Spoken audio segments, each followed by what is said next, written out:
시절이 언제 금방 지나갑니다. 금방 지나갑니다.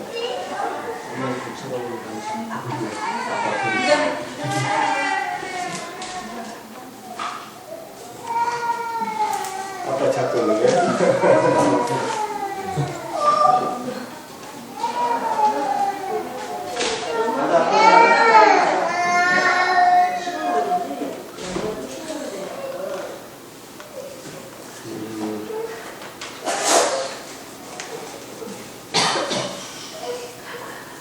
아이들 조금 기다려주면 좋을 것 같습니다. 참 교회는 한 가족이 교회죠. 교회는 할아버지부터 갓난아기까지 다 어울러서 있는 것이 교회죠.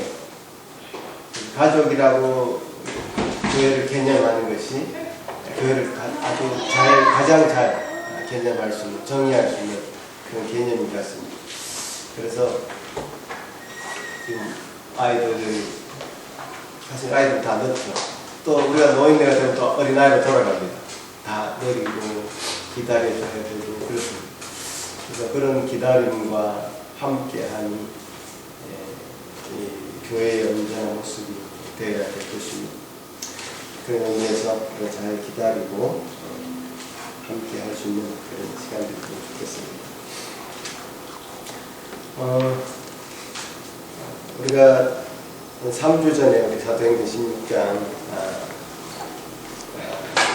말씀 나누면서 바울과 실라가 옥에 갇히고 또 그들이 심한 매질을 당하고 그야말로 그 매질은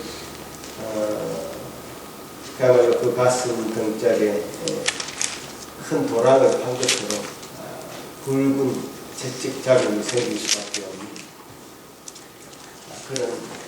그런 채찍질이었죠. 주님도 십자가에 처형 당하시기 전에 그런 채찍을 맞으시고 고난을 당하시고 하셨습니다. 그들이 기다리고 있는 것은 날이 밝으면 목이 잘릴 수 있는 그런 참수형을 당할 수 있는 그 밤이 지금 지나고 있습니다.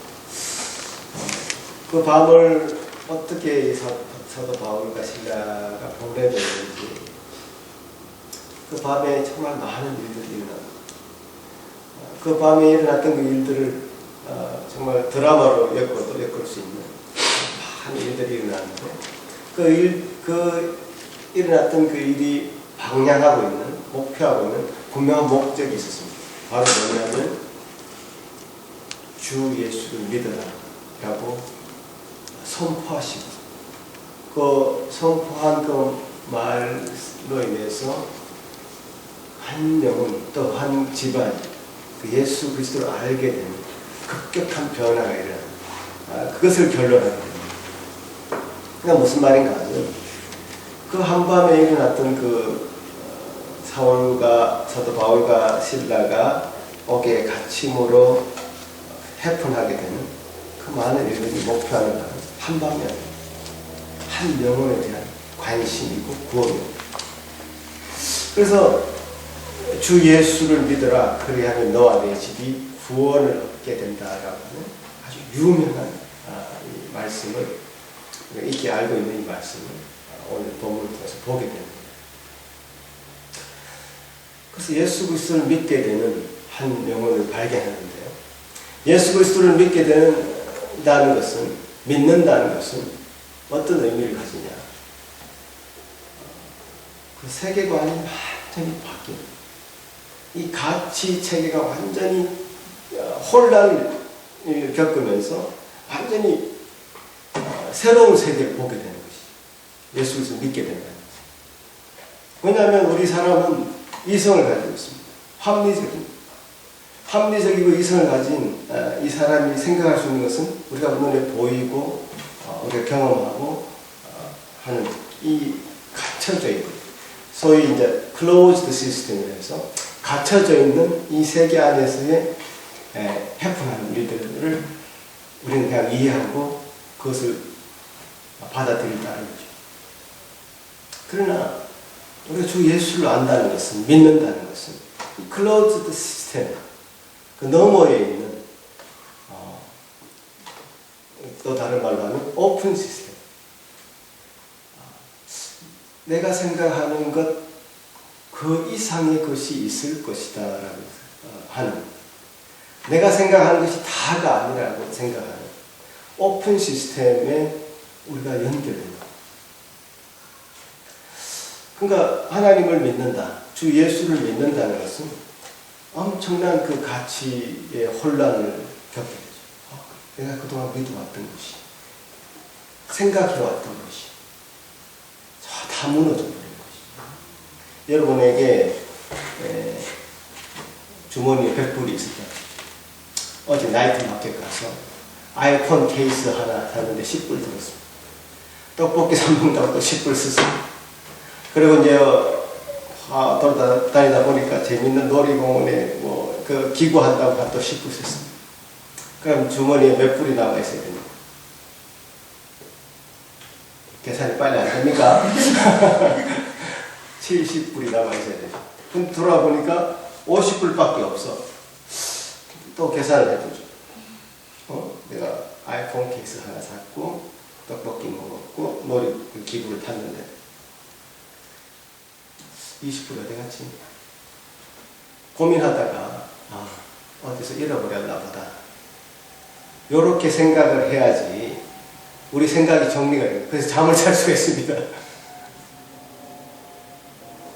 그렇지 않고 이게 계산이 끝나지 않는 거죠. 20불이 가야 어디 갔을까?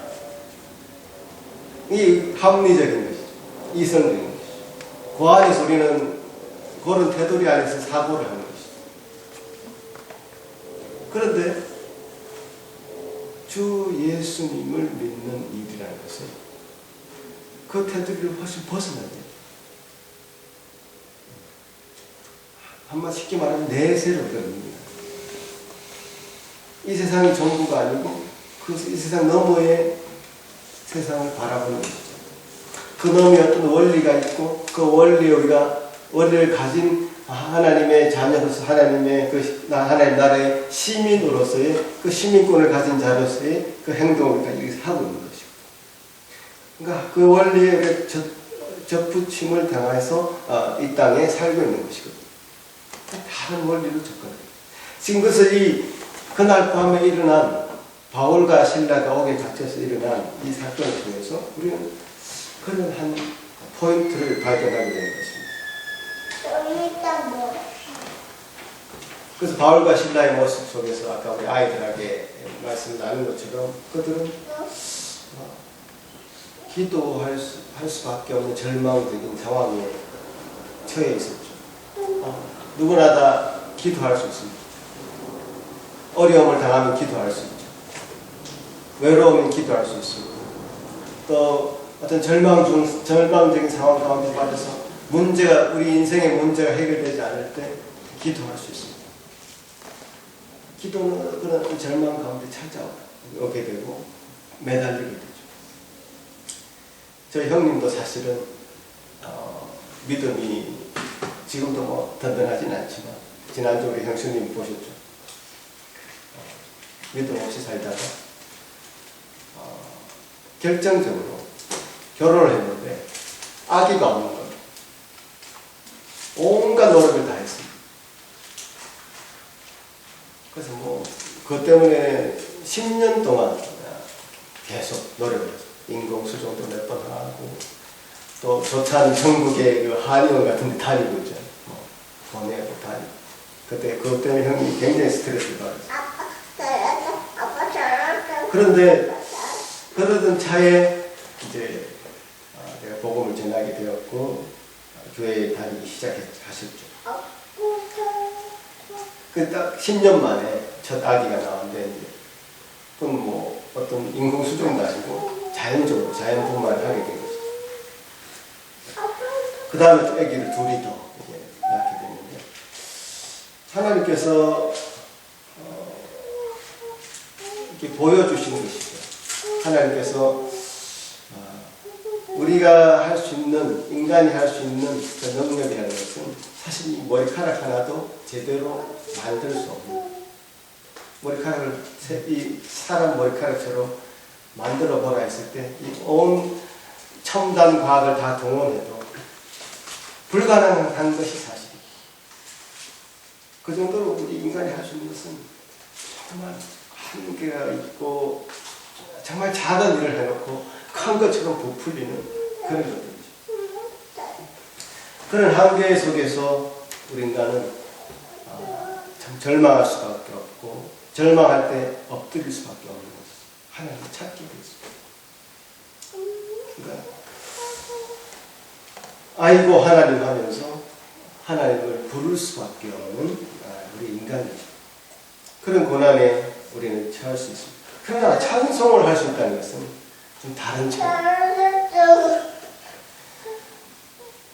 찬송을 할 수 있다는 것은 내가 이 상황 가운데서도 하나님을 만나는 것이고, 이 상황 어려움과 절망 가운데, 극심한 고통 가운데 그야말로 목숨을 끊고 싶다라고 충동을 느낄 정도로 절망인 가운데서도 찬송을 부르고 이렇게 주일에 나와서 목청을 높여서 찬송을 할 수 있다는 것은 좀 더 다른 차원.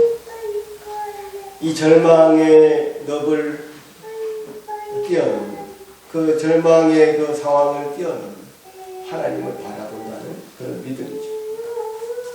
그래서 찬송을 하는 이 사도 바울과 실라의 모습을 통해서 정말 주님이 우리에게 주신 믿음이라는 것은 이렇게 강력한 것이다. 찬송과 기도가 이제 그 어두컴컴한 로마 감옥의 어두컴컴한 그 감옥 속에 울려 퍼지고 있을 때 다른 죄수들이 다 그것을 들었다고 기록되어 있습니다. 그런 상황 가운데 하나님이 그 땅을 흔들어서 지진이 나게 해서 그 감옥 문이 다 열리는 그런 일이 생깁니다. 자, 우리 믿음, 우리가 가지고 있는 현재 생각으로 감옥이 열렸다 했을 때 하나님이 하셨구나, 감사합니다 하면서 막 뛰쳐나갔을 것 같습니다. 이 포인트가 굉장히 중요한 포인트인데 바울과 실라는 뛰쳐나가지 않았어요. 하나님이 옥문을 열었어, 감옥문을 열었어, 나갈 수 있던 환경을 허락하셨다 해서 나갔으면 그 감옥을 지키고 있었던 그 가디언, 간수는 자기 잘못으로 이 죄수들이 도망갔다고 해서 목숨을 끊었을 것입니다. 죽었을 것입니다. 생명을 다 하나님이 주신 고귀한 생명을 스스로 끊었을 것입니다. 왜냐하면 오늘 본문에 그 장면이 나오죠. 옥문이 다 열려가지고 그 지진으로 인해서 옥문이 열려서 있는 상황 가운데서 간수는 자기 목숨을 끊는 거예요. 왜냐하면 이 죄수들이 다 도망갔다고 생각했기 때문에 목숨을 끊는 거예요. 그래서 큰 소리로 바울이 크게 소리 질러서 내 몸을 상하지 말라, 우리가 다 여기 있노라, 이렇게 그 간수의 그 자살을 막았습니다. 그래서 간수가 등불을 달라고 했습니다. 등불을 달라고 하는 것은 무슨 뜻이죠? 큼큼한 로마 감옥을 상상할 수 있죠? 등불을 달라고 해서 진짜로 거기에 사람이 있는지를 살펴보았습니다. 사람들이 그대로 앉아있어요.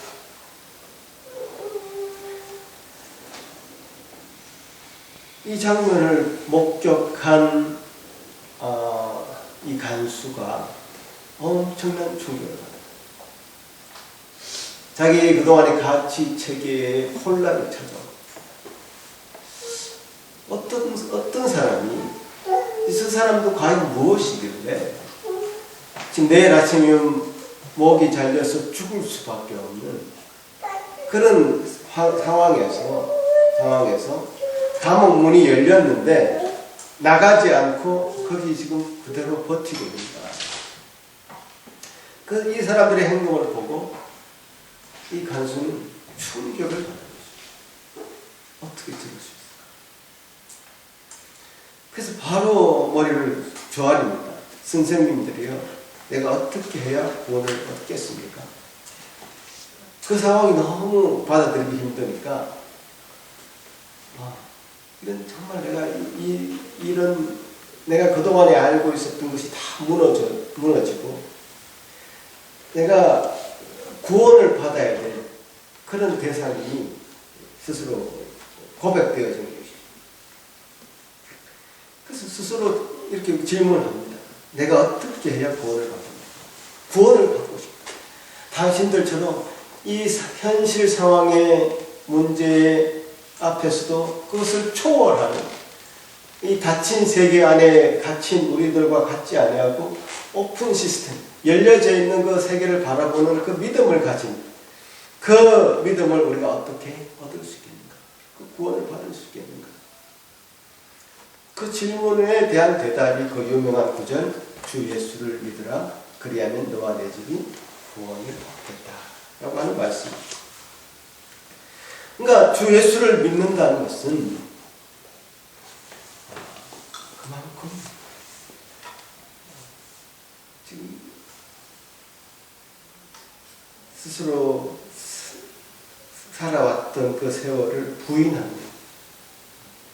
스스로 믿어왔던 그 자신의 수십 년 동안 닦아왔던 그 길을 부정합니다. 그래서 다른 길로 돌아서 그 일이기 때문에 보통 사람에게는 잘 일어나지 않는, 쉽게 일어나지 않는, 만약에 이런 상황이 일어난다는 것은 그야말로 이런 급격한 상황일 때 가끔 일어나는 그런 엄청난 변화. 그래서 예수 그리스도를 믿을 때요, 저도 기억을 해보면 정말 똑같은 공기인데 공기가 달라져. 똑같은 사람인데 그 사람이 달라져 보면, 이 세상이 다 바뀐 것처럼, 이 세상이 정말 새로워진 것처럼, 내 마음이 사실 약간 바뀌었을 뿐인데 이 온 세상이 다 바뀐 것 같은 어떤 그런 새로운, 정말 프레시한 그런 시각을 갖게 되고 그런 마음을 품게 됩니다. 어떤 사람은 굉장히 심각한 사람은 정말 자기 자신을 부인해야 된다고 하는 그런 격심한 변화로 말미암은 정말 경련 같은 것도 일어나고, 과음을 지르기도 하고요, 고통 속에 눈물로 자신의 변화를 어떤 것은 자신이 변화되려고 하는 것을 막아보려고 하는 그런 마지막 줄다리기를 하는 사람도 있습니다. 그러다가 확 나아버리죠. 주님밖에 없어요. 어떻게 해야 내가 구원을 얻을 수 있겠습니까? 고백하는 이 간수처럼 자신의 마음을 완전히 하나님 앞에 바쳐버리고 그런 급격한 변화를 경험하게 되죠. 그래서 이 마음은 참 우리에게 어쩌면 decision, 어떤 결정을 한다는 것은 결정은 그냥 보통 결정이 없습니다. 결정이라는 그 단어 자체에는 어떤 말이 포함되어 있는데요. radical decision, 급격한, 어떤 과격한 이라는 말이 포함되어 있습니다. 그러니까 어떤 한 가지를 결정한다는, 한 가지를 포기한다는 것이거든요. 우리 인생의 길을 이 길로 간다고 했을 때는 이 길로 가면서 포기한다는 것을 의미하는 것이거든요. closed system, 그야말로 이 세상은 그냥 그저 물질로 이루어졌고 그 물질이 자꾸 진화해서 그래서 이 고등 동물이 생겨났고 그것이 인간이다. 이렇게 클로우드 시스템 안에서는 그렇게 한계를 짓고 있죠.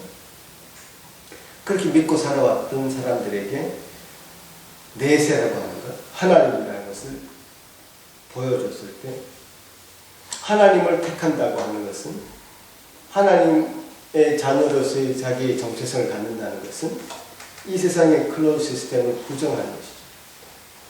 포기하는 것이죠. 나아버리는 것이죠. 그래서 우리가 이 세상의 원리로 살지 않고 하나님이 우리에게 정해주는 원리로 살게 되는 그런 것으로 변화되게 되는 것이죠. 그러니까 다니엘의 그 세 친구 이야기 잘 아시죠? 다니엘서 3장에 보면 이런 이야기 제가 잠깐 읽어드릴게요. 다니엘의 세 친구들은 그때 당시 왕이었던 느부갓네살 그 왕을 숨기지 않는다 해서 이제 큰 신문을 당하는 그런 장면입니다. 이렇게 얘기합니다. 다니엘서 3장 8절에 그때 어떤 갈대아 사람들이 나와 유다 사람들을 참수하니라. 그들이 느부갓네살 왕에게 이르되 왕이여 만세 무당하옵소서. 왕이여 왕이 명령을 내리사 모든 사람이 나팔과 비리와 수금과 사명금과 안금과 생황과 모든 악기 소리를 듣거든 엎드려 금신상에 절할 것이라. 누구든지 엎드려 절하지 아니하는 자는 명령 타는 풀무불 가운데 던져 넣으면 당하리라 하지 아니하셨나이까. 이제 몇 유다 사람 사드락과 메삭과 아벤느고는 왕이 세워 바벨론 진화광을 다스리게 하신 자이거늘 왕이여 이 사람들이 왕을 높이지 아니하며 왕의 신들을 숨기지 아니하며 왕이 세우신 금신상에게 절하지 아니하나이다.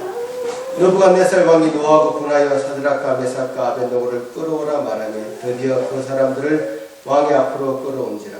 느부갓네살이 그들에게 물어 이르되 사드락 메삭 아벤느고야 내가 내 신을 섬기지 아니하여 내가 세운 금신상을 절하지 아니한다니 사실이냐.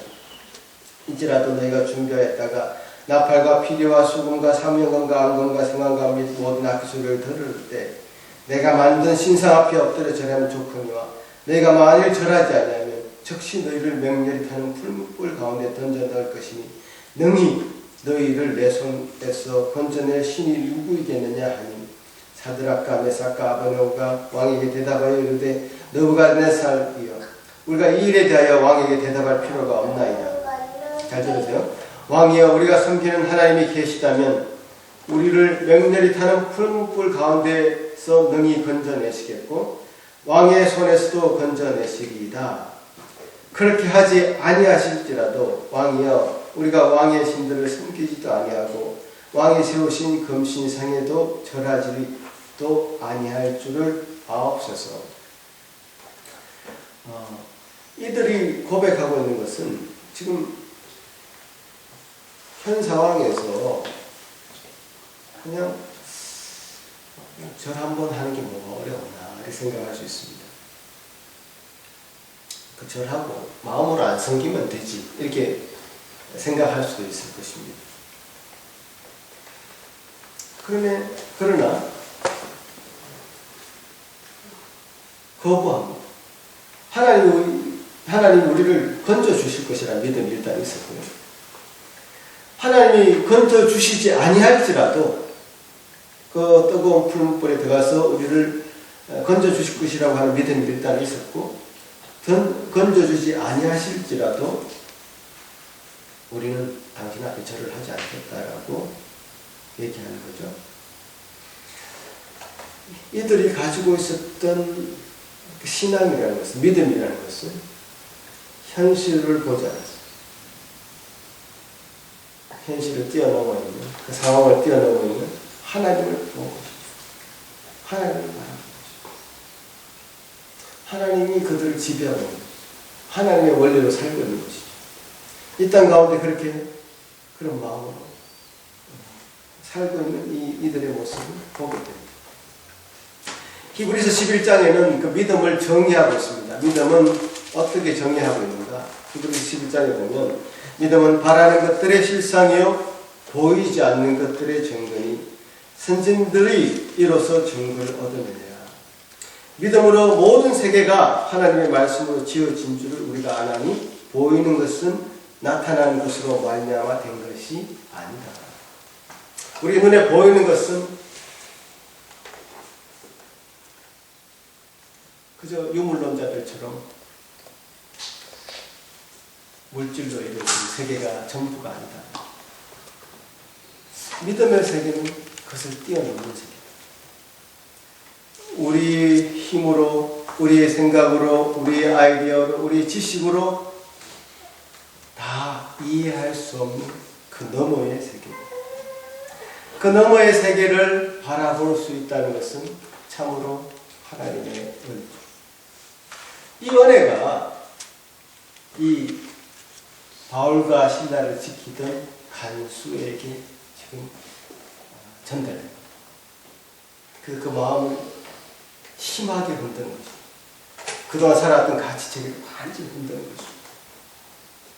그래서 주 예수를 믿으라 이렇게 권면했을 때 완전히 마음을 오픈해버리고 그 자리에서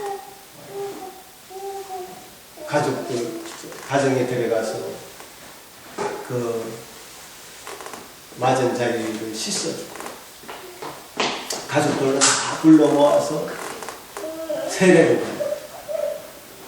그래서 그 구원이 너와 내 가정에 임하겠다고 하는 그 말을 그 자리에서 실천해야 돼요.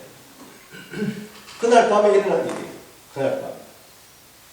그날 밤에 그 간수가 바울과 실라를 자기 집으로 모셔들었어요. 세례를 받는 그 일이 일어난 것입니다. 하나님이 우리에게 사람들을 이렇게 가끔 붙여주십니다.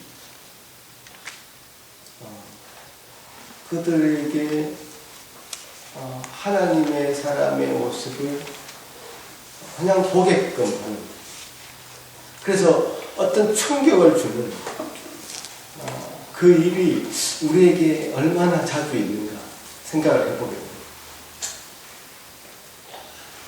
말씀을 따르는 자는 정말 저런 모습입니다. 믿는 자는 과연 어떤 모습입니다. 정말 하나님의 원리로 하나님이 이 땅을 다스린다고 하는 이 세상 사람들과는 전혀 다른 가치로 살고 있는 자의 모습은 어떠한 것인가. 또 계속 우리 마음을 훈련하지 않는다면 디모데후서 4장에 나오는 말씀처럼 너희는 때를 얻든지 못 얻든지 말씀을 전파하라 라고 하는, 때를 얻든지 못 얻든지 주 예수 그리스도의 복음을 전가하라고 하는 그 말씀을 우리가 우리 마음으로 받아들이게 되는지, 우리 심령들이 참으로 우리 주변에 있는 그 영혼들을 어떻게 해야 구원을 얻겠느냐는 이 질문을 도출하고 있는지 생각을 해봐야 될 것입니다. 왜냐하면 믿는 자에게는 우리의 믿음을 자연스럽게 드러내는 것이 믿지 않는 자에게는 큰 충격으로 다가가기 때문에 믿지 않는 자에게는 큰 충격으로 다가가고, 믿지 않는 자에게는 내가 살아왔던 그들의 지금까지의 삶은 정말 내가 헛된 것을 추구하고 살았다. 심지어 어떤 철학자들은 자살까지도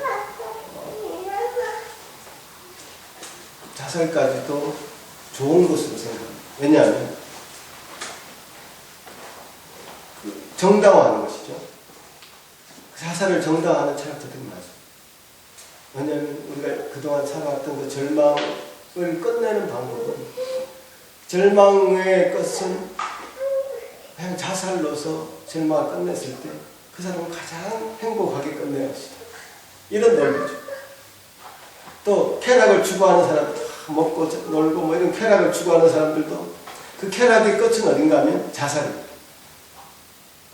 왜냐하면 그 쾌락으로 쾌락을 채워가거든요. 작은 쾌락이 큰 쾌락을 만들고, 쾌락은 더 큰 그 쾌락을 요구하게 되죠. 그 끝은 뭐냐면 이대로 죽어버리면 좋다. 왜냐하면 그 다음부터는 지금 쾌락이 아닌 것으로 갈 가능성이 많기 때문에 덜 쾌락을 견디지 못하는 거죠. 그 이해가 되십니까? 그래서 이 상태에서 끝내버리면 좋겠다.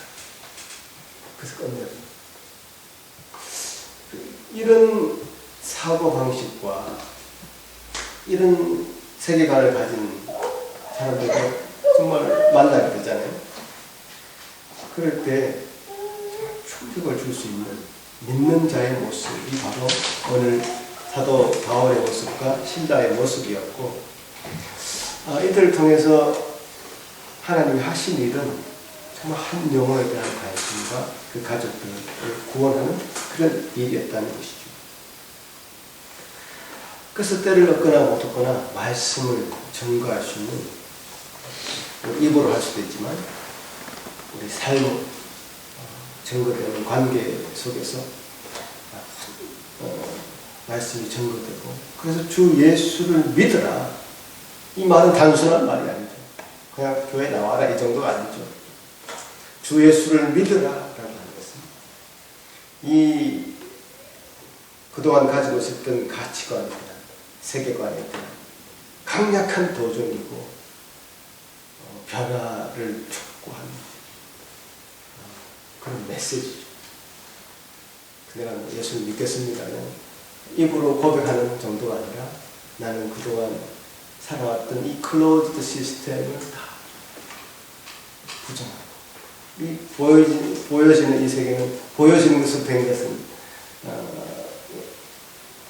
이 물질로 되어진 세계가 아니라 하나님이, 보이지 아니하시는 하나님이 역사하시는 것으로 말씀으로 창조, 그래서 말씀으로 이끌어 가신, 우리에게 섭리하신 그 하나님의 세계라는 것을 인정하는 그런 믿음을 사실 갖게 되고 요구하는 것인데, 쉬운 변화가 아니죠. 인생의 변화죠. 가족의 변화죠. 그래서 그 믿는 자의 너와 내 가정이라고 했잖아요. 그러니까 한 사람이 변하는 것은 한 사람으로 끝나지 않죠. 절대로. 그 가정이 변화되고, 그 가정이 변화된다는 것은 그 한 세대로 끝나지 않죠. 그 다음 세대인 거죠. 그 지난주 우리가 나눴던 부모와 자녀의 관계 속에서 어떤 역동적인 말씀이 전거되고 있는가를 얘기 나눴지만, 바로 그런 거죠. 믿는다는 것은.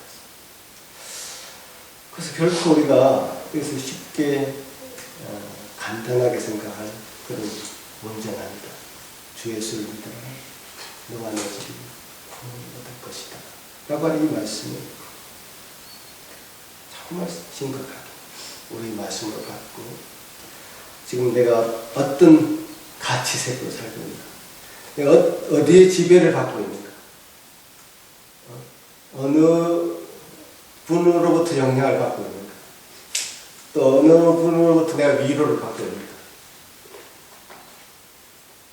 그래서 잘 생각하면서 주님 우리를 이끄시고 구원하신 유일한 분이심을 인정할 때에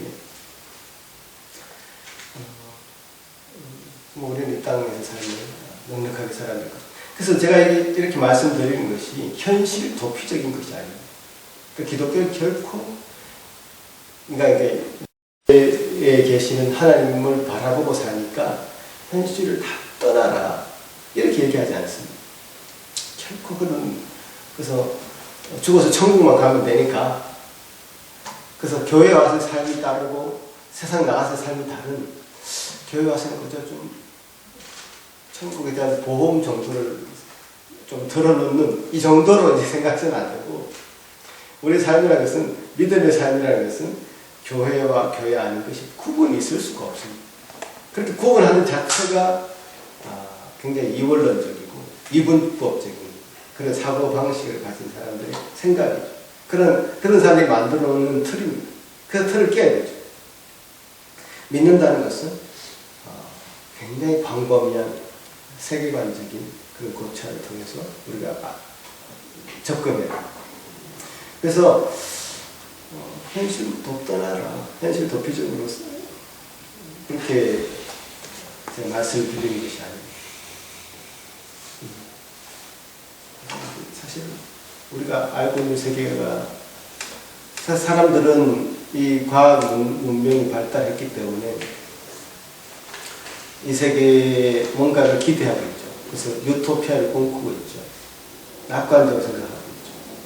그러나 조금만 더 지식이 있는 사람들은요, 예를 들어서 초등학교 선생님들은 아이들한테 1 더하기 1은 2다 이렇게 가르치지만요, 대학교 교수는 1 더하기 1이 2가 아닐 수도 있어요. 이렇게 이제 얘기한다는 거죠.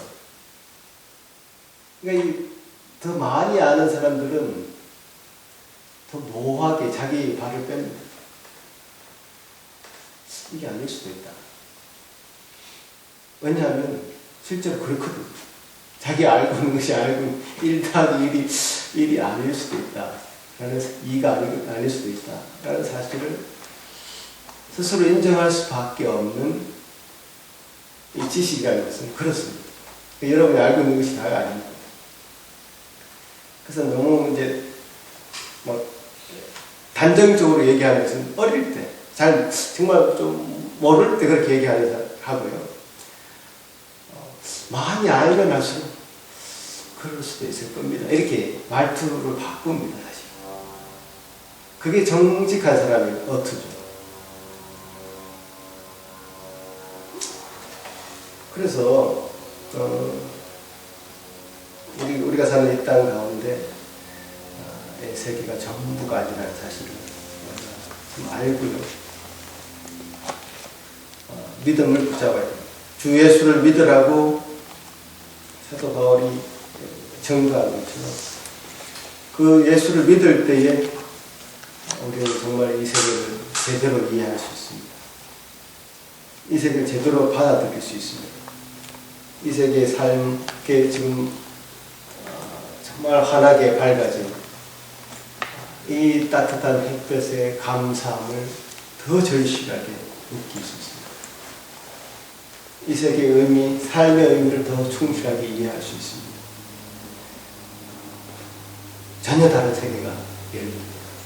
그것이 바로 주 예수를 믿음으로 생기는 변화입니다.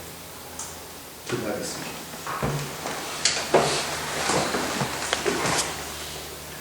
아버지 하나님 감사합니다. 주님 우리에게 주신 은혜의 말씀을 통해서 한 영혼 또 그 가정이 예수 그리스도를 알게 되는 놀라운 장면을 목격하였습니다. 그 과정 속에서 하나님 행하신 일, 또 그 하나님 행하신 일에 도구로 사용되었던 바울과 실라의 모습도 또한 보게 됩니다. 주님, 우리는 과연 지금 어느 단계에 와 있는지, 하나님께서 우리에게 허락하신 이 환경 속에서 예수 그리스도를 알게 되고 믿게 된 놀라운 은혜를 우리가 부여잡고 말씀으로 한 걸음 한 걸음 믿지 않는 자에게 다가가는, 그들에게 말씀으로 우리의 행동으로 삶으로 충격을 줍니다. 지금 모든 성도들 될 수 있도록 도와주시옵소서. 감사합니다. 주신 귀한 은혜를 우리가 부여잡고 놓치지 않는 일을 되게 하여 주옵소서. 예수님 이름으로 기도합니다. 아멘.